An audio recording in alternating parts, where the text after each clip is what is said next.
trečiąjį bėgimą. Mantas Daškevičius, Kaunas pirmas takas, antras takas Mantas Žolys Marijampolė, trečias takas Gediminas Uždavinys Vilnius ir ketvirtas takas Evaldas Ščiuka Vilnius. Pirmoji bandymų 2,15 m įveikė Raivydas Stanys.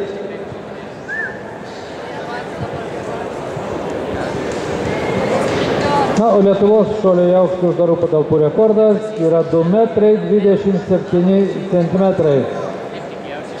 Jo autorius yra Rolandas Verkys,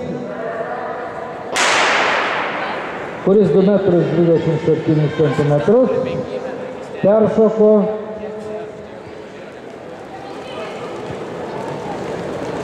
1993 m. vasario 6 dieną Panevėžyje.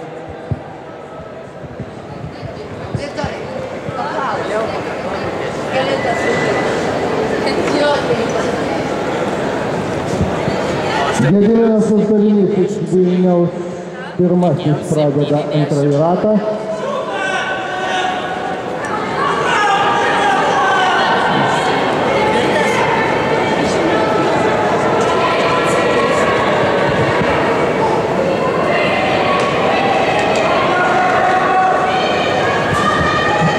Ir finiše jį lenkia Mantas Žolys iš Marijampolės. Rezultatas 53,84 sekundės yra